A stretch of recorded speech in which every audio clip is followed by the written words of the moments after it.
Hello, everyone. How are you? Let's have a conversation about my past, shall we? This is me right here with the pink shirt on. This picture was taken in the 90s. The green shirt here is my youngest sister, Bianca.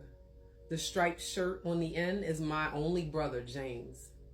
And this red hoodie, this woman in the middle, that's my mother. Now, even though my mom we never went out in the streets and did not represent looking like something. My mom was not having it. You understand what I'm saying? This is an exception. Starting with the fact that we were moving from Hollywood Street at the time in North Philadelphia. And the maintenance men were coming in and they offered to take our picture since we're going to be leaving as our last picture there. And even though my mom was like a little hesitant because we didn't have we wasn't dressed our best. She decided to have the picture taken anyway. Do you see the smiles on our face? We love our mother, period. Now, what I want to point out is at this age, in this picture, I was suicidal. Yeah, it's true. I was suicidal.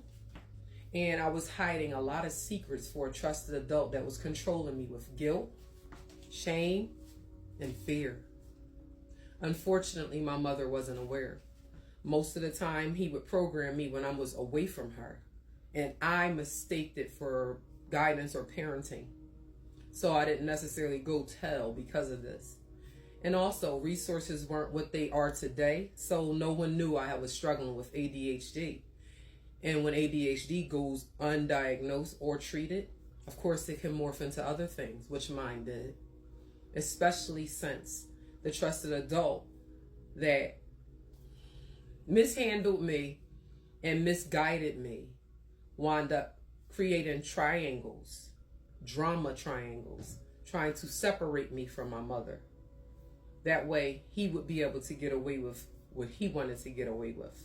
Kind of programming me, which confused me on what was right from wrong in a lot of ways, and creating sides. A lot of the time, this trusted adult would say that I and we, speaking on my siblings, belong to him, not her. It was a lot of things that was toxic and kept secret. And I am the first one to advocate for that. Stop keeping family secrets. That's one of the main problems. Number one, molestation should not be a family secret. Incest should not be a family secret. This is ruining children's lives that grow up and become very unstable as adults in one way or another. That's not fair because no one has the skill set or the time, the patience, the care, the concern, the bravery to stand up for what's right. As you can see, I don't have that problem. If anything, I was guilt tripped into opening up about anything that I've been through by people who know who they are. I don't need to get into that. What I want to get into more is children that struggle because of triangulating adults, dark empaths, narcissists. You see what I'm saying? Sociopaths, psychopaths. This has got to stop, people. We got to save the kids. At the end of the day, the kids is what matters the most. We're the ones, and I'm saying we're because, my picture right here. So as a kid, we're the ones that's going to grow up to become the next adults. Why would we want to enter this? Huh? We don't want to do that. We have to put into our children. That way, when we're old and hopefully being taken care of by our kids and not in the nursing home, not throwing shade to nursing homes, but a lot of people rather live at home and go out that way. Now, I haven't met too many people that said, I can't wait to get to the nursing home and relax. So that's all I mean, folks. But a lot of the times, the children are burdened with a lot of things the parents have not dealt with, maybe running from. So for instance, if you're a parent who's living in isolation because you've been through a bunch of trauma, and you give birth to a child, are you gonna raise that child in the isolation that you prefer? That's not fair to the child. My opinion. Why would you deprive a child of what they need to learn, grow, and be able to become productive citizens of society?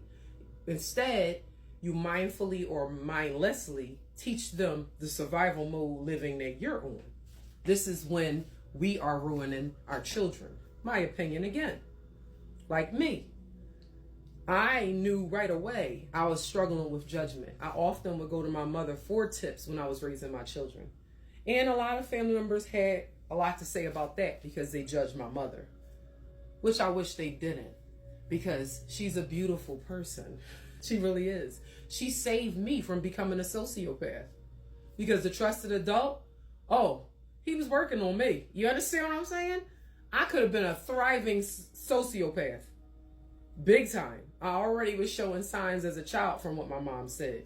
Playing too rough with other children, playing aggressively, finding it funny to hit kids, even though I'm just playing. Like, I was missing all kind of empathy and sympathy for that.